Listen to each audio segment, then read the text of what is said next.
My morning began like any other, with the hustle and bustle of assisting others, reviewing the history of those I would assist throughout the day. I had a taste for meat, which had been removed from my diet for my health's sake. I had no business eating any meat at this particular time, but I thought just a taste, just a little. I began to feel uncomfortable after I ate the meat, but kept working. I remember the day before, a coworker was sharing an experience that she had with a patient that had Alzheimer's. This patient did not know her own name, where she was, or who she was. Her diagnosis was very clear and sure that her ability to function in her reality was no longer effective.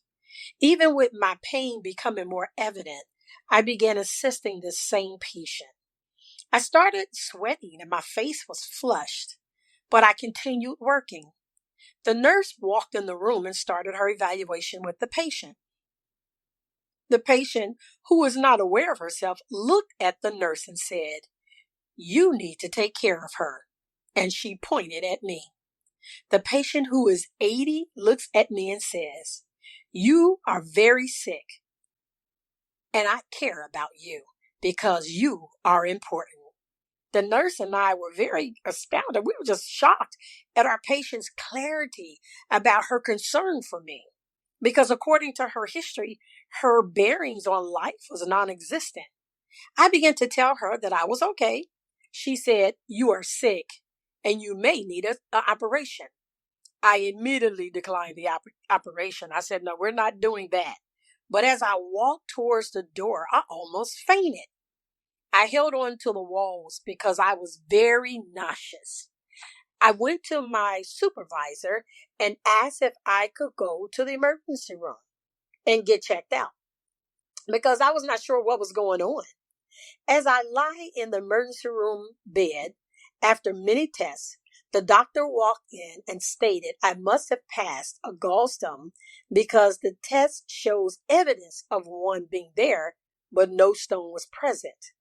So no need for an operation.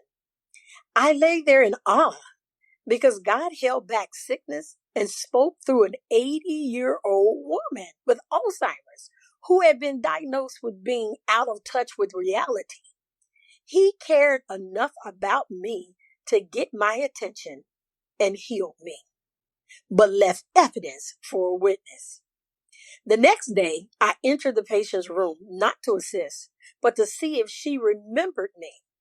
I began talking with her, and just when it appeared all memory was gone, she turned and looked at me and said, "How are you feeling?"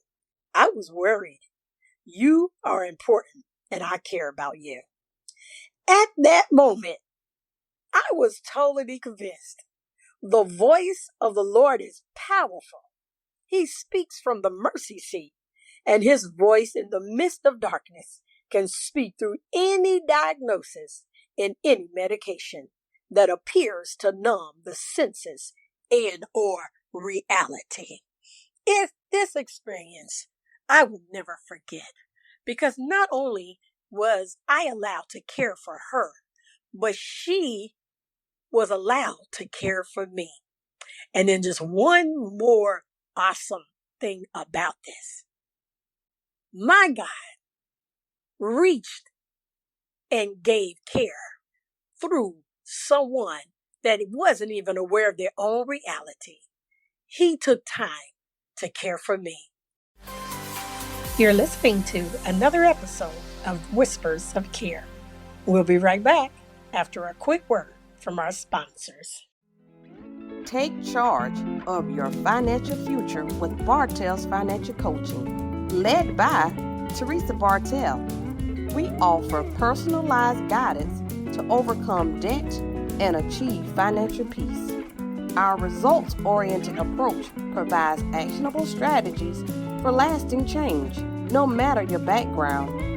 We welcome you to schedule a free consultation today at 830-252-0320. Start your journey towards a brighter financial future today.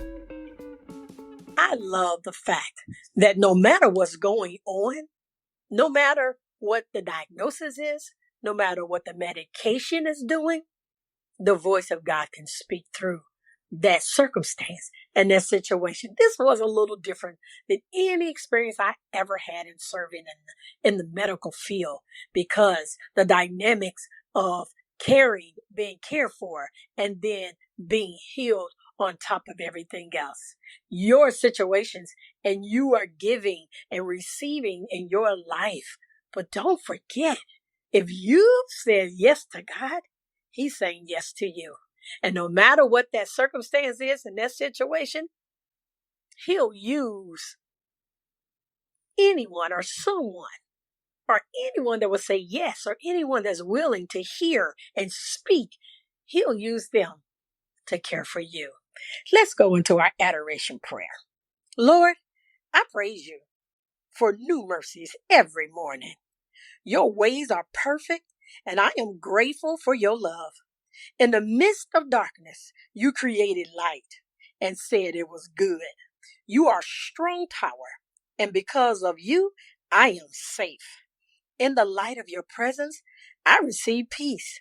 You open doors that no man can shut. Your words of life are a constant friend. I trust in you, Lord, my Redeemer. Lord, it is your voice that divides a flame of fire, and you sit as King forever.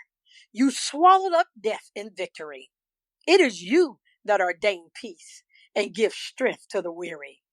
Glory is due your name and worthy to be worshiped. Your works are wonderful, and I will sing praises unto you, Lord. Thank you for teaching us how to care, because you are the master of love. You are love, and you care. Thank you for tuning in to another episode of Whispers of Care. I hope you found inspiration and insight into the world of caregiving. Remember, whether you're offering care or receiving it, your role is valuable. If you enjoyed today's episode and want to stay updated on future discussions, be sure to subscribe to Whispers of Care on your favorite podcast platform. Join me every Monday at 10 a.m. as we delve deeper into the stories and experiences that define the essence of caregiving together. We can make a meaningful difference in the lives of those we care for and in our own.